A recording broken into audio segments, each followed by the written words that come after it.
ॐ आप्यायन्तु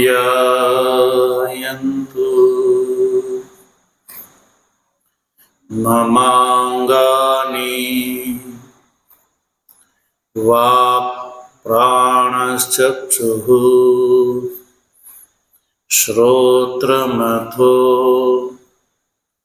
बलमिन्द्रियाणि च सर्वाणि सर्वं ब्रह्मोपनिषदम्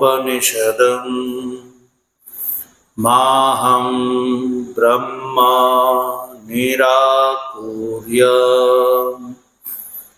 मामा ब्रह्म निराकरोद निराकरणमस्त्व निराकरणं मेस्तु तदात्मनि निरते य उपनिषत्सु धर्मा स्ते मयि सन्तु ते मयि सन्तु। ॐ शान्तिः शान्तिः शान्तिः। शङ्करं शङ्कराचार्यं केशवं बादरायणं सूत्रभाष्य कृतौ वन्दे भगवन्तौ पुनः पुनः। ईश्वरो गुरुरात्मेति मूर्तिभेद विभागिने व्योमवद् व्याप्तदेहाय दक्षिणामूर्तये नमः। ॐ शान्तिः शान्तिः शान्तिः। अलख निरंजन जय सच्चिदानंद माधवानंद हरे हरे।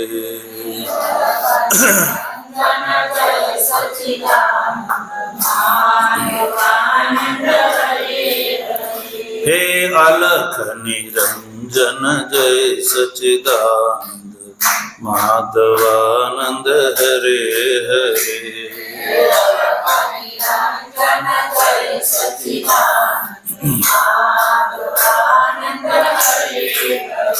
हे माधवानंद हरे हरे गुरु माधवानंद हरे हरे।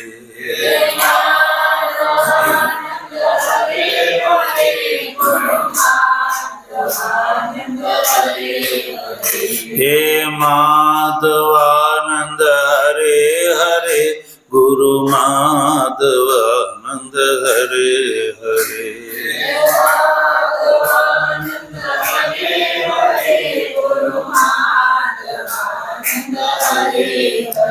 हे सदघट व्यापक जय सच्चिदानंद माधवानंद हरे हरे।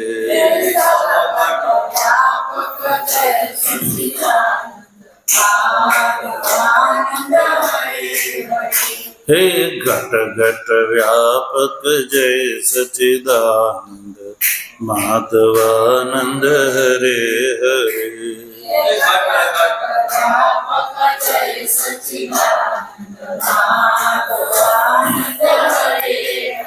सद्गुरु देवन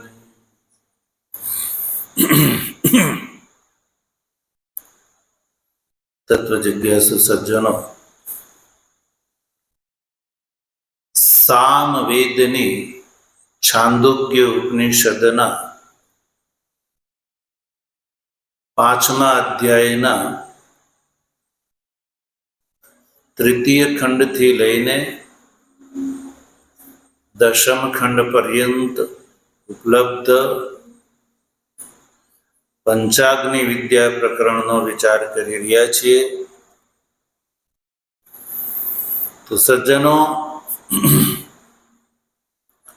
આ પ્રકરણમાં રાજા પ્રવાહન જૈવલી 5 પ્રશ્ન કરે છે. કેટલા પ્રશ્ન? 5 પ્રશ્ન.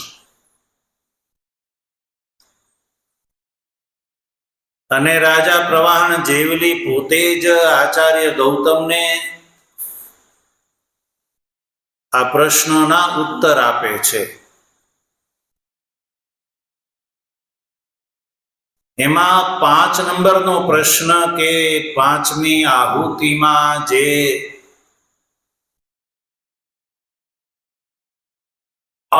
ઉપલક્ષિત જે ભૂત સૂક્ષ્મ છે, એ ભૂત સૂક્ષ્મથી પરિવેષ્ટિત જીવાત્મા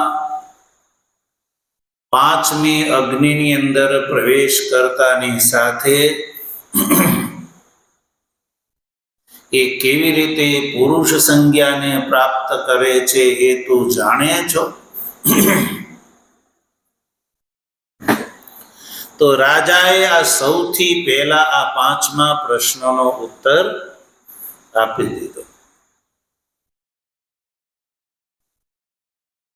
દ્યુલોક પૃથ્વી, દ્યુલોક પર્જન્ય, પૃથ્વી, પુરુષ અને યોષિ, આ 5 અગ્નિમાં ક્રમથી શ્રદ્ધા, સોમ, વૃષ્ટિ, અન્ન અને રેતના ક્રમમાં જ્યારે રેત રૂપથી માતાના શરીરની અંદર હવન થતા 9 મહિનાના અંતે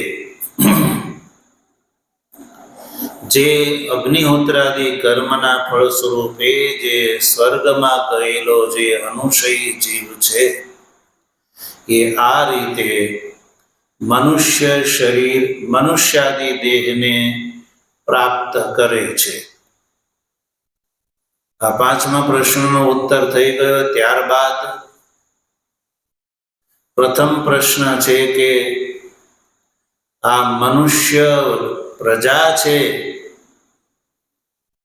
એ મર્યા પછી એની શું ગતિ થાય છે? તો એનો પણ ઉત્તર રાજા પ્રવાહન જૈવલીએ આપી દીધો.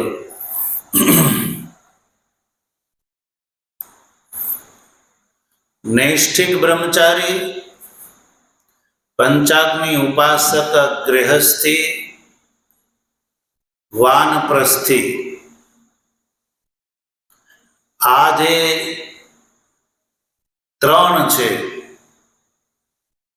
એ આ મનુષ્ય શરીર છૂટ્યા પછી,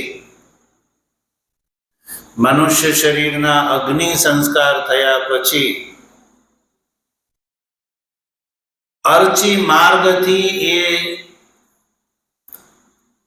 બ્રહ્મલોક પ્રતિગમન કરે છે. ક્યાં જાય છે? બ્રહ્મલોકમાં. કોણ કોણ? નૈષ્ઠિક બ્રહ્મચારી, પંચાગ્નિ ઉપાસક ગ્રહસ્થી અને વાનપ્રસ્થી, એ અર્ચી માર્ગથી બ્રહ્મલોકમાં જાય છે. એ ઉત્તર થયો. આશ્રમ માત્ર ધર્મનું પાલન કરવા વાળો જે ગ્રહસ્થી છે,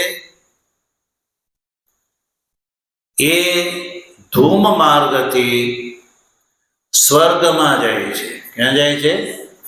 ધૂમ માર્ગથી એ સ્વર્ગમાં એટલે કે દ્યુલોકમાં જાય છે. તો મનુષ્ય પ્રાણી અર્થાત કે જે કર્મ કરે છે અને ઉપાસના કરે છે એનું ફળ બતાવી દીધું. આ તો જે વૈદિક ધર્મપરાયણ છે એની ગતિની વાત થઈ. જે સ્વાભાવિક કર્મ કરે છે એની ગતિની વાત આગળ બતાવશે. તો બીજા પ્રશ્નનો ઉત્તર થઈ ગયો. ત્રીજો પ્રશ્ન છે કે અગ્નિહોત્રાદિ ઈષ્ટાદિ કર્મના ફળ સ્વરૂપે જે ગ્રહસ્થી જેનું ગમન સ્વર્ગમાં થયું છે, તો એ ત્યાંથી એની પુનરાવૃત્તિ કેવી રીતે થાય છે, એ ત્રીજો પ્રશ્ન છે. પુનરાવૃત્તિ સંબંધિત પ્રશ્ન છે. એટલે સ્વર્ગમાં ગયેલો જે ઈષ્ટાધિકારી સ્વર્ગમાં ભોગવવા યોગ્ય જે કર્મ છે, એ કર્મનું ફળ છે, એ ભોગવ્યા પછી એ સ્વર્ગથી એનું અવરોહણ થાય છે. અવરોહણ એટલે એ પાછો નીચે પડે છે. તો નીચે પડે છે એટલે કે ચંદ્રમંડળ એટલે સ્વર્ગ. ચંદ્રમંડળથી એ નવું મનુષ્યાદિ શરીર ધારણ કરે છે અવરોહણ કરતી વખતે.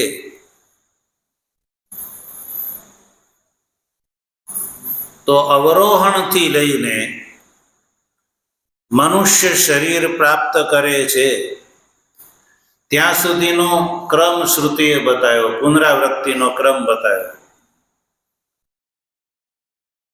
કે ચંદ્રમંડળની અંદર ઈષ્ટાદિ કર્મના ફળનો ભોગ થયા પછી એ આકાશને પ્રાપ્ત કરે છે. આકાશથી વાયુ, વાયુથી ધૂમ, ધૂમથી અભ્ર, અભ્રથી મેઘ, અને મેઘથી એ વરસાદની ધારાના રૂપમાં એ પૃથ્વી તળ ઉપર એ પડે છે. પૃથ્વી ઉપર પડે છે. અને પૃથ્વી ઉપર પડ્યા પછી એ વરસાદના જળથી જે ખેતરમાં વ્રીહી, યવ, તલ, માશા વગેરે જે ખેડૂતે વાવ્યું હોય, તો એ વ્રીહી યવાદિની સાથે એ જળના માધ્યમથી વરસેલા જળની સાથે સાથે એ વ્રીહી યવાદી દેહની સાથે એ સંશ્લિષ્ટ થઈ જાય છે. ક્યાં જાય છે? વ્રીહી યવ જે ખેતરમાં વાવેલો હોય છે ને, તો જરૂરી નથી કે એ અનુશય જીવથી સંયુક્ત વર્ષધારા ખેતરમાં જ વરસે. પણ માનો ખેતરમાં વરસી, વરસાદ તો ગમે ત્યાં વરસે, પણ ખેતરમાં કે જ્યાં વ્રીહી શબ્દથી અભિપ્રાય સમજવાનો ચોખા, ડાંગર. વ્રીહી એટલે ડાંગર. તો કોઈએ વ્રીહી યવ એટલે જવ વગેરે વાવ્યો હોય, તો ચોમાસામાં આપણે વાવીએ એટલે વરસાદ આવે એટલે ઉગે છે. તો એ વ્રીહી યવાદી કયા જળથી ઉગે છે? વરસાદના જળથી. તો એ વર્ષાધારાની સાથે જે ઈષ્ટાધિકારી જે ક્ષીણાનુશયી જે છે, એ વ્રીહી યવાદીની સાથે સંશ્લિષ્ટ થઈ જાય છે. વ્રીહી યવાદી દેહનો અભિમાની જીવાત્મા જુદો છે, પણ એ વ્રીહી યવાદી વરસાદથી તો વધે છે ને. તો વર્ષાના જળની સાથે અનુશયી જીવ છે એ વ્રીહી યવાદી દેહની સાથે સંશ્લિષ્ટ એટલે એમાં એ ચોટેલો હોય છે. એટલે વ્રીહિયવાદી દેહની અંદર, દેહ એટલે છોડ, વ્રીહિ એટલે ડાંગર, ધાન્ય છે, ઘઉં છે, જે વાવેલું હોય એમાં બે જીવાત્મા હોય. એક તો એ વ્રીહિયવાદી દેહનો અભિમાની જીવ, અને એ છોડની સાથે જળના માધ્યમથી પ્રવેશેલો સંશ્લિષ્ટ જીવ. હવે સંશ્લિષ્ટ જીવ છે ને સજ્જનો, એ તો મૂર્છિત અવસ્થામાં છે. કેવી અવસ્થામાં? મૂર્છિત અવસ્થામાં. પણ જેને ઘોર પાપ કર્મના ફળ સ્વરૂપે જેને વ્રીહિયવાદી શરીરની પ્રાપ્તિ થઈ છે, એ સભાન અવસ્થામાં રહે છે. શ્રુતિ એવું કહે છે એ જે જીવ છે એ સભાન અવસ્થામાં. કોણ? જેણે વ્રીહિયવાદીનો દેહ ધારણ કર્યો છે એ. તો આનાથી સજ્જનો એ સિદ્ધ થાય છે કે ઘાસ ફૂસ જે ઉગે છે ને એ તે શું છે? એની અંદર જીવ છે. એટલે જ એ વૃદ્ધિ પામે છે. જો સુકાઈ જાય તો સમજો કે એની અંદરથી એ જીવાત્મા નીકળી ગઈ, એટલે ઘાસ ફૂસ સુકાઈ જાય છે. તો હવે જે સંશ્લિષ્ટ જે છે એ મૂર્છિત છે, અને જેણે એ દેહ ધારણ કર્યો છે એ સભાન છે. સભાનને તો ઘોર પાપ કર્મના ફળનો ભોગ થઈ રહ્યો છે, પણ જે મૂર્છિત છે એને કોઈ કર્મના ફળનો ભોગ એ વખતે થતો નથી, કારણ કે એને તો કોઈ શરીર હજી પ્રાપ્ત થયું જ નથી. અને કર્મના ફળનો ભોગ ક્યારે થાય? શરીર પ્રાપ્ત થાય પછી, એ વગર નહીં. એ સમજવું હોય તો એનું સીધું દ્રષ્ટાંત છે કે કોઈ જીવ, તમે જ જો ને, આપણે બધા સૂઈ જઈએ છીએ ત્યારે સુષુપ્તિ અવસ્થામાં જ્યારે ચાલ્યા જઈએ છીએ, એવી અવસ્થામાં, સુષુપ્તિ અવસ્થામાં, તો એ વખતે કોઈ કર્મના ફળનો ભોગ થાય છે? નથી થતો. કેમ? કારણ કે શરીરની સાથે નો જે સંબંધ છે એનો વિચ્છેદ થઈ જાય છે. ક્યારે? સુષુપ્તિ અવસ્થામાં. તો એ વખતે કોઈ કર્મના ફળનો ભોગ થતો નથી. જેમ કે કોઈ વ્યક્તિ બહુ બીમાર હોય, બહુ દુઃખી થતો હોય જાગ્રત દશામાં, અને એને ઊંઘ આવી જાય અને કોઈ ખબર કાઢવા આવે તો ઘરના લોકો કહે છે કે નહીં, એ ભાઈ સૂતા છે એટલે હમણાં તમે બેસો. એ બહુ દુઃખી થાય છે, એને હમણાં જ ઊંઘ આવી છે, એટલે નિદ્રાવસ્થામાં એને એ વખતે કષ્ટનો અનુભવ નથી થતો. નથી કેમ થતો? એટલા માટે કે સુષુપ્તિ અવસ્થામાં દેહની સાથે સંબંધ વિચ્છેદ થઈ જાય છે. એનો મતલબ એવો નથી કે એનું કષ્ટ એ વખતે દૂર થઈ ગયું, પણ સંબંધ વિચ્છેદ થઈ ગયો છે. અને એમાં જો જાગી જાય તો પાછું શરીરનું કષ્ટ છે, એનો દુઃખ એવું ને એવું અનુભવવા માંડે છે. તો આ તો અનુભવજન્ય વાત છે. શરીરની સાથે જ્યારે સંબંધનો અનુભવ થાય છે ત્યારે કર્મના ફળના ભોગ નિમિત્ત સુખનો અનુભવ અને દુઃખનો અનુભવ થાય છે. શરીરની સાથે સંબંધ ન હોય તો કર્મ નિમિત્તક સુખ દુઃખનો અનુભવ થતો નથી સજ્જનો. તો આ તો પ્રત્યક્ષ દ્રષ્ટ વાત છે. એવી જ રીતે સજ્જનો, સ્વર્ગથી જેનું અવરોહણ થયું છે, એટલે કે પુનરાવૃત્તિ થઈ રહી છે, અને પુનરાવૃત્તિ થતા રસ્તામાં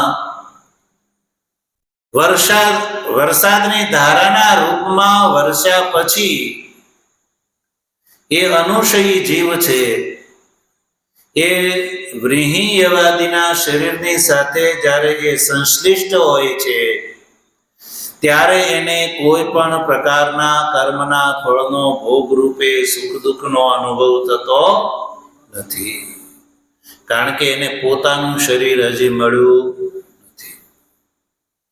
હવે પેલો જે વ્રીહિયવાદીનું શરીર જેણે ધારણ કર્યું છે, એને તો કર્મના ફળનો ભોગ થઈ રહ્યો છે, એટલે એને તો દુઃખનો અનુભવ થાય છે. પણ કાળક્રમથી વ્રીહી યવ વગેરે એની અવધિ સમાપ્ત થઈ જાય, એટલે અવધિ સમાપ્ત થઈ જાય, એ વ્રીહિયવાદી દેહ જેને ધારણ કર્યો છે એનું આયુષ કેટલું? 2 મહિનાનું, 3 મહિનાનું. પછી વ્રીહી યવ ઘઉં જે વાવેલું હોય એ પાકી જાય એટલે એની મેળે એ ખેતરમાં સુકાઈ જાય છે. હવે સુકાઈ જાય છે પછી એના વાઢવાનો સમય થાય છે. હવે પેલો જે વ્રીહિયવાદી દેહનો અભિમાની જીવ છે, એનું તો શરીર, એ તો જીવાત્મા સુકાઈ ગયા એટલે એ એમાંથી નીકળી ગયો, એને બીજું શરીર પ્રાપ્ત થઈ ગયું. ત્રીણ જલુકાની જેમ એને જલ્દી બીજું શરીર પ્રાપ્ત થઈ ગયું. પણ જે સંશ્લિષ્ટ છે ને, એને નવું શરીર પ્રાપ્ત થતા બહુ વાર લાગે છે. હવે એ જે વ્રીહી છે, વ્રીહી એટલે એ જીવાત્મા જે ઘઉં યા ચાવલના દાણાની અંદર જળના માધ્યમથી પ્રવિષ્ટ થઈ ગયો, સંશ્લિષ્ટ જે ચંદ્રમંડળથી જેનું અવરોહણ થયું, એ જીવ ઘઉં ચોખાની અંદર આવી ગયો. કારણ કે ઘઉં ચોખા શેના બને છે? એ જળના જ બને છે. તો જે જળની સાથે ચંદ્રથી અવરોહણ જેનું થયું છે, એ જેને આપણે અનુશયી જીવ કહીશું. શું કહીશું? અનુશયી જીવ. તો અનુશયી જીવ સંશ્લિષ્ટ છે, એ ઘઉં ચાવલ વગેરે કોઈ પણ પ્રાણી ખાઈ શકે. એટલે શ્રુતિ કહ્યું, યો યો હિ અન્નમ અત્તિ. કોઈ પણ પ્રાણી જે છે એ અન્ન ખાઈ શકે છે. હવે અન્ન ખાધા પછી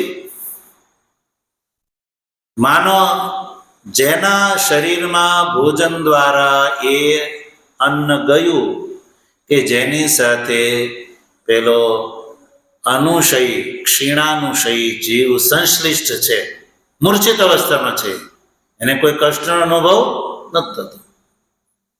તો એ પેટમાં ગયા પછી આપણે જ્યારે ભોજન કરીએ છીએ ત્યારે એ ભોજનના ભિન્ન ભિન્ન પ્રકારો થતા હોય છે. શરીરમાં ગયા પછી મનુષ્ય અન્ન, જળ અને તેજ, આ ત્રણનો ભક્ષણ કરે છે. અન્નનું, જળનું અને તેજનું. એટલે કે પૃથ્વીનું, જળનું અને તેજનું, આ ત્રણનું બધા જીવો ભક્ષણ કરે છે. પૃથ્વીથી અન્ન લેવાનું છે, પૃથ્વીમાં ઉપાર્જિત અન્ન. તો આ જ છાંદોગ્ય ઉપનિષદ કહે છે સજ્જનો, કે મનુષ્ય પ્રાણી જ્યારે અન્ન, જળ અને તેજ ખાય છે, ત્યારે એ ખાધેલા અન્નના, ખાધેલા જળના, પીધેલા જળના અને ખાધેલા તેજના ત્રણ ભાગ થાય છે આપણા શરીરમાં ગયા પછી. જો આ વાત ક્યાંય મેડિકલમાં સાબિત થાય એમ નથી, કારણ કે મેડિકલનું રિસર્ચ અહીંયા સુધી હજી પહોંચ્યું નથી. અન્નના 3 હિસ્સા, સ્થૂલ, મધ્યમ અને અનિષ્ટ, આ 3 ભાગ થાય પેટમાં ગયા પછી.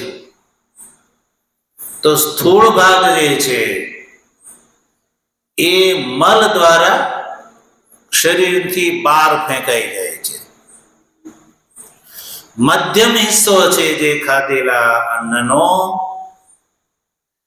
એનાથી આપણા શરીરની અંદર જે કઠિન પદાર્થ છે ને, હાડકા, ચામડા વગેરે બને છે મધ્યમ પદાર્થથી.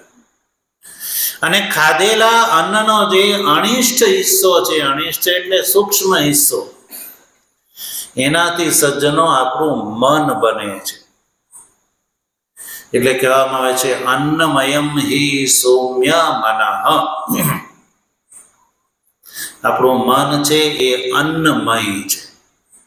યદ્યપિ મન તો સૂક્ષ્મ શરીરનો ભાગ છે, પણ મન છે ને ભોજન કરવાથી પ્રફુલ્લિત થાય છે. તમે જો ભોજન ન મળે ને તો મન નારાજ થઈ જાય છે. ભોજન ન મળે, અને ભોજન મળે તો પ્રસન્નતા કોને થાય છે? મનને થાય છે. એટલે અનિષ્ટ ભાગથી મનનું ઉપચયન થાય છે, મન વૃદ્ધિ પામે છે, રાજી થાય છે. એ જ રીતે પીધેલા જે જળના પણ 3 ભાગ થાય છે, સ્થૂલ, મધ્યમ અને અનિષ્ટ. હવે સ્થૂલ ભાગ છે એ મૂત્ર દ્વારા શરીરની બહાર ફેંકાઈ જાય છે. પીધેલા જળનો મધ્યમ હિસ્સો છે એનાથી લોહી વગેરે બને છે. લોહી બને, જે પ્રવાહી ધાતુ છે એ બને છે. લોહી બને છે, કફાદી બને છે, અને પ્રવાહી જે પદાર્થ છે એ બને છે. અને અનિષ્ટ હિસ્સો છે, પીધેલા જળનો અનિષ્ટ હિસ્સો છે, એનાથી પ્રાણ બને છે. પ્રાણ, તો તમે કહો પ્રાણ તો સૂક્ષ્મ શરીરનો હિસ્સો છે, તો જીવાત્માની સાથે જ હોય છે. તો પ્રાણ બનવાનો અભિપ્રાય છે કે પ્રાણ જે છે એનાથી રાજી થાય છે. એટલે પાણી ન મળે ને ત્યારે પ્રાણ અકળાય છે, ભોજન ન મળે ત્યારે મન અકળાય, પાણી ન મળે ત્યારે પ્રાણ અકળાય છે. એનાથી નક્કી થાય છે કે પીધેલા જળથી પ્રાણ સંતુષ્ટ થાય છે. એ જ રીતે સજ્જનો ખાધેલું જે તેજ છે, તેજ તે અભિપ્રાય છે ઘૃત તૈલાદિ, એના પણ 3 હિસ્સા બને છે, સ્થૂલ, મધ્યમ ને અનિષ્ટ. સ્થૂલ હિસ્સો છે એ મલ દ્વારા બહાર નીકળી જાય છે. મધ્યમ હિસ્સાથી મજ્જા વગેરે બને છે. મજ્જા એટલે ખબર પડી? આપણા શરીરના જે સાંધાઓ હોય છે ને, હાડક્યાની અંદર વચ્ચે પોલો ભાગો છે, એની અંદર મજ્જા હોય છે, ચીકણો પદાર્થ જેને કહેવામાં આવે, એ બને છે. જેનાથી આપણા સાંધા જે છે એ ચાલતા રહે છે. એટલે જેના પગના સાંધાની અંદર એ ભાગ જ્યારે દૂર થઈ જાય ત્યારે હલવા ચાલવાનું બંધ થઈ જાય છે. એટલે એ મજ્જા બને છે. અને અનિષ્ટ હિસ્સાથી વાણી બને છે. એટલે તેજ જ્યારે શરીરનું સમાપ્ત થઈ જાય ને ત્યારે બોલવાનું સમાપ્ત થઈ જાય. તમે જોજો, કોઈ વ્યક્તિને તાવ આવ્યો હોય અને તમે એને ફોન કરો તો એ ઢીલું ઢાલું બોલતો હોય તો તમે શું કહો? કેમ એવું બોલે છો ભાઈ? કે તાવ બાવ આવ્યો છે? તો તાવ આવે ત્યારે શરીરનું જે તેજ છે એ હણાઈ જાય છે, અને એની સૌથી પહેલી અસર વાણી ઉપર થાય છે. એટલે બોલી નથી શકતો. એનાથી સાબિત થઈ જાય છે કે તેજના અનિષ્ટ હિસ્સાથી વાણી બને છે. અને આમ આ રીતે ખાધેલા અન્નથી, જળથી અને તેજથી સંમિલિત રૂપથી સંપૂર્ણ શરીર ચાલે છે. અને આપણા આ સંપૂર્ણ શરીરને ધારણ કરવા માટે આપણા શરીરની અંદરથી સંમિલિત રૂપથી 7 ધાતુનું નિર્માણ થાય છે. કેટલી? 7 ધાતુ. ધાતુ શબ્દ એટલે એવો કે શરીર જેનાથી ધારણ થયેલું રહે, જેના દ્વારા શરીર ધારણ થયેલું રહે એને ધાતુ કહેવામાં આવે છે. ધારણાત ધાતુ. તો 7 ધાતુમાં સજ્જનો એક ધાતુ એવી છે જેનાથી ગ્રહસ્થી વ્યક્તિ સંતાનની ઉત્પત્તિ કરી શકે છે. એને પુત્રોત્પત્તિ યોગ્ય ધાતુ કહેવામાં આવે છે. હવે પેલો જે ઘઉં ચોખાની સાથે સંશ્લિષ્ટ ચંદ્રમંડળથી જેનું અવરોહણ થયું છે, વર્ષધારાના માધ્યમથી એ ઘઉં યવની સાથે સંશ્લિષ્ટ થઈ ગયો સજ્જનો. અને એ ઘઉં ચોખા વગેરે કોઈના ખાવામાં આવ્યા ગ્રહસ્થીના, અને એ ખાધ્યા પછી જેમ કીધું એમ કે બધા અન્નથી નથી બનતું, પણ સમજો કે એ ખાધેલા અન્ન જળ વગેરેથી એ જે સંશ્લિષ્ટ જીવાત્મા પુત્રોત્પત્તિ યોગ્ય ધાતુની સાથે એ સંશ્લિષ્ટ છે, તો સૌથી પહેલો ગર્ભવાસ એ જીવાત્માનો પિતાના શરીરમાં થાય છે. જો આ શોધ હજી મેડિકલ વિજ્ઞાનમાં કઈ થઈ નથી, કેવલ આ શાસ્ત્ર બતાવે છે. કોણ બતાવે છે? શાસ્ત્ર. જે ગાયનેક હોય ને એને પૂછજો કે ભાઈ આ જીવ ક્યાંથી આવે છે, તો એમ કહે છે કે 3 મહિના થાય, 4 મહિના થાય પછી આવે છે. એમ કે શું કહે છે? કારણ કે એને તો કઈ આ શાસ્ત્ર શું છે? શાસ્ત્ર તો પ્રત્યક્ષ છે. પ્રત્યક્ષ જેટલી પ્રત્યક્ષની મહિમા છે ને એટલી જ શાસ્ત્રના પ્રામાણ્યની મહિમા છે.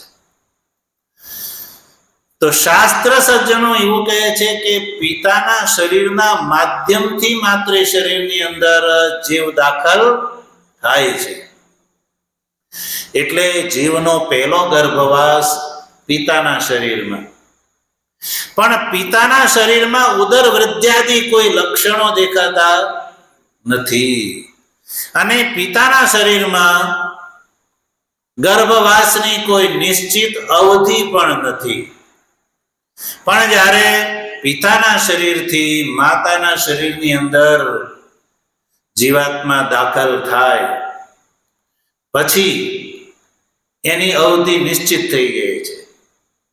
એ 9 મહિના સુધી ગર્ભવાસ કરે છે, અને 9 મહિનાના અંતે એ નવો જન્મ ધારણ કરે છે. આ પુનરાવૃત્તિનો ક્રમ છે. ચંદ્રમંડળથી જેનું પતન થયું કર્મના ભોગ સમાપ્ત થવાથી, તો એ આકાશ, વાયુ, ધૂમ, અભ્ર, મેઘ, વર્ષાના ક્રમથી એ ખેતરની અંદર વરસે તો ઘઉં અને ચોખાની સાથે એ સંશ્લિષ્ટ થઈ જાય છે. અને એ ઘઉં વગેરે એ ગ્રહસ્થીના ખાવામાં આવે તો એને નવા શરીરની પ્રાપ્તિ થાય છે. અન્યથા રેત શીખ શરીરનો જે યોગ થવો એ બહુ કઠિન છે, એવું શ્રુતિ કહે છે. હવે આ વાત થઈ. હવે એક બીજી વાત એ છે કે જ્યારે અનુશયી જેવું સ્વર્ગથી એનું અવરોહણ થાય છે, એ અવરોહણથી લઈને એટલે આકાશથી લઈને માતાના શરીરમાં દાખલ થાય છે ત્યાં સુધી એ જે જીવાત્મા સચેતન રહે છે કે અચેતન રહે છે, એ સવાલ ઉભો થાય છે. તો ભાષ્યકાર શાસ્ત્રાર્થ દ્વારા સ્પષ્ટ કરે છે કે એ મૂર્છિત અવસ્થામાં રહે છે. એ વખતે એને કોઈ પોતાના કર્મના ફળનો ભોગ થતો મૂર્છિત અવસ્થામાં રહે છે. લોકમાં તમે જોજો, કોઈ વ્યક્તિ મૂર્છિત થઈ જાય ત્યારે એને કોઈ કર્મના ફળનો ભોગ થતો નથી. ભાષ્યકાર ભાષ્યમાં દ્રષ્ટાંત બતાવે છે, યથા ચ મુદ્ગરાદિ અભિહતાનામ તદ અભિઘાત વેદના નિમિત્ત સમૂર્છિત પ્રતિબદ્ધ કરણાનામ સ્વદેહેન એવ દેશાદ દેશાંતરમ નિયમાનાનામ વિજ્ઞાન શૂન્યતા દ્રષ્ટા. આ દ્રષ્ટાંત છે. દ્રષ્ટાંતમાં ભાષ્યકાર એવું કહે છે કે કોઈ વ્યક્તિએ મુદ્ગર આદિનો કોઈના માથામાં પ્રહાર કર્યો. મુદ્ગર એટલે મુશળ આદિ કોઈ શસ્ત્ર વિશેષનો કોઈએ કોઈના માથામાં પ્રહાર કરી દીધો. તો મુદ્ગરના પ્રહારથી જે વ્યક્તિ અભિહત થઈ ગયો અને અભિહત થવાના કારણે એ અભિઘાતની વેદનાના નિમિત્તે એ ઘાવ એને અસહ્ય થઈ પડ્યો, તો અસહ્ય થવાના ફળ સ્વરૂપે એ વ્યક્તિ મૂર્છિત થઈ ગયો. શું થઈ ગયો? મૂર્છિત થઈ ગયો. આજકાલની ભાષામાં જેને કોમામાં ચાલ્યો ગયો એવું કહેવામાં આવે, એટલે કે મૂર્છિત થઈ ગયો. તો મૂર્છિત થઈ જાય છે ત્યારે એના જે ઇન્દ્રિયો જે છે એ પણ બધી પ્રતિબદ્ધ થઈ જાય છે. પ્રતિબદ્ધ થઈ જાય છે એટલે એને શ્રોત્રાદિ દ્વારા શબ્દાદિનો જે શ્રવણાદિ કાર્ય પણ પ્રતિબદ્ધ થઈ જાય છે, એટલે ટોટલ મૂર્છિત થઈ જાય છે. હવે એવી દિશામાં એ જ દેહની અંદર એને એના જ્ઞાતિબંધુઓ એ જે દેશમાં એને આ મૂર્છિત થઈ ગયો ત્યાંથી એને હોસ્પિટલમાં લઈ જતી વખતે, દેશાંતરમાં લઈ જતી વખતે એની અંદર મૂર્છિત દશા જ જોવા મળે છે. કોઈ વિજ્ઞાન એની અંદર હોતું નથી. વિજ્ઞાન શૂન્યતા દ્રષ્ટા. તથા બસ એવી જ રીતે ચંદ્રમંડલાત માનુષાદિ દેહાંતરમ પ્રતિ અવરુરુક્ષતામ સ્વર્ગભોગ નિમિત્ત કર્મ ક્ષયાત મૃદિત અપદેહાનામ પ્રતિબદ્ધ કરણાનામ. સજ્જનો, એવી રીતે જેનું ચંદ્રમંડળથી અવરોહણ થયું છે, એટલે પાછો આવ્યો છે, આકાશ આદિ ક્રમથી જે પાછો આવ્યો છે, એને મનુષ્યાદિ દેહની જ્યાં સુધી પ્રાપ્તિ ન થાય ત્યાં સુધીમાં એ પ્રતિ અવરુરુક્ષતામ જે પાછો આવ્યો છે એને મૂર્છિત દશાના કારણે. મૂર્છિત દશા કેવી રીતે થઈ? જેમ પેલા દ્રષ્ટાંતમાં તો એના ઉપર મુશળ પ્રહાર કરવામાં આવ્યો એટલે એ મૂર્છિત થઈ ગયો. હવે આ જે અવરોહી જે જીવ છે, જેનું અવરોહણ થઈ રહ્યું છે, એ મૂર્છિત કેમ થઈ ગયો? સ્વર્ગની અંદર જ્યારે એને ભોગ ચાલુ હતો ત્યારે એ મૂર્છિત નહોતો. પણ ભાષ્યકાર લખે છે સજ્જનો કે સ્વર્ગ ભોગ નિમિત્ત કર્મ ક્ષયાત. સ્વર્ગમાં ભોગવવા યોગ્ય જે કર્મ છે એ કર્મનો ભોગથી ક્ષય થઈ ગયો. ભોગથી ક્ષય થઈ ગયો. હવે એની પાસે સ્વર્ગમાં ભોગવવા યોગ્ય કોઈ કર્મ રહ્યા નહીં. અને કર્મ રહ્યા નહીં, દાખલા તરીકે તમે કંઈક જતા હો અને 1 કરોડ રૂપિયાની ગાડી હોય અને એની અંદરથી ડીઝલ પેટ્રોલ જો ખતમ થઈ જાય તો એ ગાડી ત્યાં ને ત્યાં ઊભી રહે કે તમને ઘર સુધી પહોંચાડે? શરમ રાખે તમારે? રાખે? ત્યારે કરોડ રૂપિયાની ગાડી છે, આ અમારો શેઠ છે, એ આ રણમાં એ દુઃખી થશે, ચાલ મારા પગ વગેરે તો સારું જ છે ને, થોડું આગળ દોડીને ઘરે પહોંચાડી દઉં, એવું ગાડી શરમ રાખશે ને? એ તો જ્યાં પેટ્રોલ ખતમ થયું એટલે ત્યાં એ ઊભી રહી જાય. એવી રીતે સ્વર્ગ ભોગ નિમિત્ત કર્મ ક્ષયાત, સ્વર્ગ ભોગ નિમિત્ત કર્મનો ભોગથી ક્ષય થઈ ગયો સજ્જનો, તો મૃદિત અપદેહ, એટલે સ્વર્ગમાં ભોગવવા યોગ્ય જે શરીર મળ્યું હતું ને, જલીય શરીર, યદ્યપિ એ ભૌતિક જ શરીર છે, પણ એને સ્થૂળ શરીર જ કહેવામાં આવે છે, પણ જળની પ્રધાનતા છે. તો એવું જે શરીર છે એ મૃદિત થઈ ગયું. મૃદિત થઈ ગયું એટલે સમાપ્ત થઈ ગયું. જો મનુષ્ય શરીરની અને સ્વર્ગીય દેવ શરીરની અંદર ભેદ છે. મનુષ્ય શરીર છૂટી જાય ને એટલે અગ્નિ સંસ્કાર માટે આ સ્થૂળ દેહ રહે છે, જ્ઞાતિ બંધુઓ એના અગ્નિ સંસ્કાર કરે છે, એ પરંપરા છે. આજકાલ તો પાપ વધી ગયું, સમજો ને, કે છોકરાઓ પિતાના અગ્નિ સંસ્કાર કરવા માટે તૈયાર નથી. એ ધીરે ધીરે સુરતમાં વધારે ચાલે છે. ક્યાં? સુરતમાં લોકોને બુદ્ધિ વધારે આવી ગઈ છે, કારણ કે એવું માનવામાં આવે કે જેમ પૈસા વધે એમ બુદ્ધિ વધે. ડાપણની દાઢ જલ્દી ફૂટે, એટલે આ ત્યાં જ ચાલુ થયું. આ બધું ઢકોસલા છે, આપણે હવે સુધરી જવું જોઈએ. આ બધું કરવાની જરૂર નહીં. આ શરીરને બાળી દેવાથી શું લાભ થવાનો? મેડિકલમાં આપી દો. પણ આવું કહેવા વાળાને એ પૂછવામાં આવે કે તું આ જે કહે છો એ શું તે રિસર્ચ કર્યું, પૃથક્કરણ કર્યું, પ્રમાણથી તેની જાંચ કરી? સાહસ માત્ર. શું છે? સાહસ માત્ર. અને એકે કર્યું ને બીજાએ કર્યું, બીજાએ કર્યું ને, અને સમાજ તો અંધ હોય છે. વ્યક્તિગત આંખ હોય છે, પણ સમાજના પરિપ્રેક્ષમાં સમાજ અંધ હોય છે. એ એકબીજાની પાછળ ચાલતો હોય છે. ભેડને જોયા ક્યારે? ભેડ ગાડર એ ઊંધું ગાલીને ચાલે, એકની પાછળ બીજું ને બીજાની પાછળ ત્રીજું. પેલું કૂવામાં પડે તો પાછળનું એ ન જોવે કે આ આગળનો ક્યાં જાય છે, બસ એ તો એકની પાછળ બીજું જાય છે, હેડ જ જાય છે. એટલે આ બધું ખોટું છે, આ બધું કરવાની જરૂર નથી. ડોક્ટર હારો ન હોય, ડોક્ટર તો શું દવા ન કરાવી?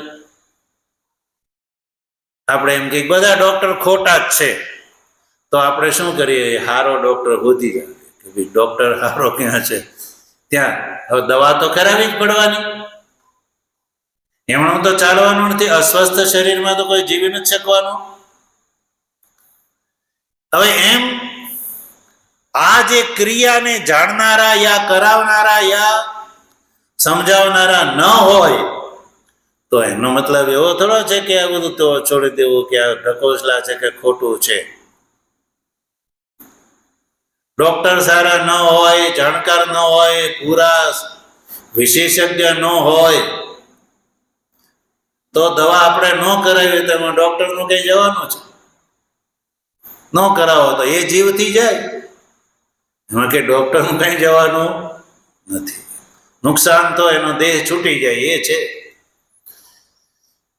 તો આ જે તો વાત કરતા હતા કે ચંદ્રમંડળથી જેનું અવરોહણ થયું છે સજ્જનો, એ મૂર્છિત કેમ થઈ જાય છે?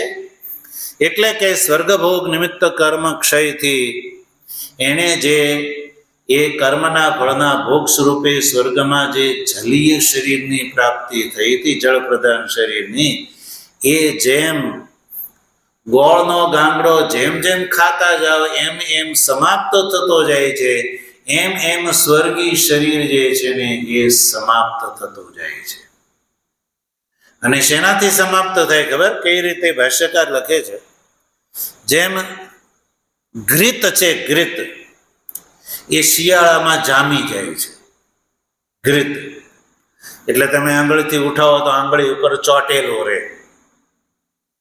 હવે એ ઘી છે એ અગ્નિના સંપર્કમાં આવે તો એ શું થઈ જાય છે? પીગળવા લાગે છે. એવી રીતે સજ્જનો, સ્વર્ગીય જે શરીર છે એ શરીરધારી જે ઇષ્ટાધિકારી જીવને જેમ જેમ કર્મના ફળનો ભોગ થાય છે, શરીર સમાપ્ત થતું જાય છે, ત્યારે એ શોકથી સંવિઘ્ન થઈ જાય છે. શેનાથી? શોકથી સંવિઘ્ન થઈ જાય છે. એટલે શોક શેના નિમિત્તે? કે અરે મારા કર્મ તો હવે ભોગવાઈ ગયા, સમાપ્ત થતા જાય છે. જેમ તમે કોઈ વ્યક્તિ છે એ 1000 રૂપિયા લઈને નીકળ્યો, 1000 રૂપિયા એને વાપરવા નથી પણ વાપરવા પડે છે. 10 વાપર્યા, 50 વાપર્યા, 100 વાપર્યા, તો એ ખુશ થાય છે કે એને શોક થાય છે? બોલો, અરે વપરાતા જાય છે પૈસા, તો શોક થાય છે કે નહીં? એવી જ રીતે એ જેમ જેમ કર્મના ફળનો ભોગ થાય છે એમ સ્વર્ગમાં જે અનુષયી જીવ છે એ શોકગ્રસ્ત થઈ જાય છે. એટલે શોકરૂપી અગ્નિથી એનું જે શરીર છે એ જેમ અગ્નિથી ઘી પીગળે છે એમ એ શરીર જે છે સમાપ્ત થતું જાય. એને મૃદિત અપદેહ કહેવામાં આવે છે. એટલે મૃદિત થઈ ગયો છે અપદેહ, અને એના કારણે એ બેહોશ થઈ જાય છે, પ્રતિબદ્ધકરણ થઈ જાય છે. જ્યારે આકાશને પ્રાપ્ત કરે છે ત્યારે એ બેહોશી એની ક્યાં સુધી રહે? 5મી અગ્નિ, શરીરનો સંબંધ ન થાય, ગર્ભવાસ ન થાય અને એને નવું સ્થૂળ શરીર પ્રાપ્ત ન થાય ત્યાં સુધી એનો જે પ્રવાસ છે એ મૂર્છિત દશામાં રહે છે. એટલે પ્રતિબદ્ધ કરણાનામ વિજ્ઞાન શૂન્યતા દ્રષ્ટા. એટલે સજ્જનો, એ જે વર્ષધારા પછી જ્યારે ઘઉં ચાવલના રૂપમાં એ સંશ્લિષ્ટ, ઘઉં ચાવલની સાથે સંશ્લિષ્ટ જ્યારે હોય છે ત્યારે મૂર્છિત હોવાના કારણે શું થાય છે કે આકાશાદી ક્રમથી એનું અવરોહણ થાય છે.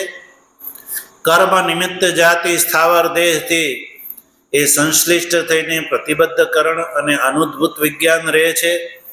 એટલે એ ખેતરનો જે ખેડૂત છે એ ઘઉં પાકી ગયા પછી, ચાવલ પાકી ગયા પછી, યા અન્ય જે પાક છે એ પાકી ગયા પછી વાઢે છે, ત્યારે આ અનુષયી મૂર્છિત જીવને જે સંશ્લિષ્ટ છે એને એનું કોઈ દુઃખ થતું નથી. વાઢતી વખતે, ઘઉં વાઢતી વખતે એ સંશ્લિષ્ટ જીવને કોઈ કષ્ટનો અનુભવ નથી થતો. કેમ? એ તો એની અંદર સંશ્લિષ્ટ છે અને મૂર્છિત છે. તો ચાલો, ઘઉં વાળતી વખતે અનુભવ નહીં થતો હોય, કંડન ઘઉંને દળતી વખતે તો એને કષ્ટનો અનુભવ થતો હશે ને, અનુષયી સંશ્લિષ્ટ જીવને? તો કહ્યું કે નહીં, કંડન વખતે પણ એ મૂર્છિત છે એટલે એને વખતે કોઈ કષ્ટનો અનુભવ નથી થતો. તો પીસતી વખતે થતો હશે? તો કે નહીં, પીસતી વખતે પણ એને એ અનુભવ નથી થતો. તો ચાલો, પીસી નાખ્યો પછી લોટ બાંધી દીધો, રોટલી બનાવી દીધી, તાવડીમાં એને રોટીને શેકવામાં આવે છે. ભાષ્યકાર એના માટે લખે છે સંસ્કાર. સંસ્કાર એટલે ખાવા યોગ્ય બન્યું. કાચો લોટ કોઈ ફાકે છે? તો લોટને રોટીના રૂપમાં એના સંસ્કાર કર્યા કહેવાય. પાક સંસ્કાર. શું કહેવાય ને? પાક સંસ્કાર. ભાષ્ય ટીકાકાર લખે છે પાક સંસ્કાર. તો શેકતી વખતે સજ્જનો એ સંશ્લિષ્ટ જીવને કષ્ટનો અનુભવ થતો હશે તો કે નથી થતો, કારણ કે એનો દેહ એને મળ્યો નથી. તો ચાલો શેકતી વખતે નહીં, ભક્ષણ કરતી વખતે કોઈ રોટી સબ્જી દાળ વગેરે ખાય ત્યારે એને કષ્ટનો અનુભવ નહીં થતો હોય તો કે નહીં, એ વખતે પણ નહીં, મૂર્છિત છે. ચાલો ભક્ષણ કરી લીધું. ભક્ષણ કર્યા પછી સજ્જનો હમણે જે પહેલા કીધું એ પ્રમાણે ભક્ષણ કરેલા અન્ન જળ તેજના 3 ભાગ થાય છે. એટલે રસાદીના રૂપમાં જ્યારે પરિણિત થાય છે અને એના ફળ સ્વરૂપે શોણિત, માંસ, મેદ, અસ્થિ, મજ્જા અને અંતમાં રેતના રૂપમાં જ્યારે પરિણિત થાય, રેતના રૂપમાં, ત્યારે એને કષ્ટનો અનુભવ થતો હશે તો કે નહીં, એ વખતે પણ એ મૂર્છિત દશામાં છે. ભાષ્ય ટીકાકાર લખે છે કે તસ્મિન કાલે મૂર્છિત વદ અનુદ્ભુત વિજ્ઞાનત્વે, એ વખતે અનુદ્ભુત વિજ્ઞાન છે, મૂર્છિત છે. પણ દેહાદ બહિર નિર્ગતાનામ પ્રાગ દેહાંતર પ્રાપ્તે તદ અસ્તિ એવ ઇત્યત્ર હેતુમ આહ. પછી એ રેતના રૂપમાં પિતાના શરીરથી જ્યારે એનો શિશ્ન છિદ્રાદિથી નિર્ગમન થાય, માતાના શરીરની અંદર દાખલ થાય ત્યારે કષ્ટનો અનુભવ થતો હશે તો કે ના, એ વખતે પણ એ મૂર્છિત દશામાં જ છે. પણ કષ્ટનો અનુભવ ક્યારે થાય છે સજ્જનો? જ્યારે રેતનો લોહિતની સાથે યોગ થાય અને જ્યારે એ બુલબુલ પરપોટાના રૂપમાં જ્યારે ધારણ કરે પછી એને ગર્ભવાસના કષ્ટનો અનુભવ થાય છે, એવું ગર્ભોપનિષદ બતાવે છે. તો ચંદ્રમંડળથી જેનું અવરોહણ થયું, આકાશ, વાયુ, ધૂમ, અભ્ર, મેઘ, વર્ષા, વૃહાદિ દેહની પ્રાપ્તિ, વૃહાદિ દેહ દ્વારા પુરુષ શરીરની પ્રાપ્તિ, પુરુષ શરીરથી માતૃ શરીરની અંદર દાખલ થાય ત્યાં સુધી એની અવસ્થા મૂર્છિત રહે છે. અને માતાના શરીરની અંદર એની ગર્ભમાં એની વૃદ્ધિ થાય છે. તો જેમ જેમ વૃદ્ધિ થાય સજ્જનો, એમ એમ એના અંગો જે ઉદ્ભુત થતા જાય એમ એમ એ ગર્ભવાસના કષ્ટનો અનુભવ કરે છે સજ્જનો. આવું આ શાસ્ત્ર બતાવે છે. આવી છણાવટ જે છે, અને રિસર્ચ હજી મેડિકલ વિજ્ઞાન ત્યાં પહોંચ્યું, અહીંયા પહોંચ્યું નથી.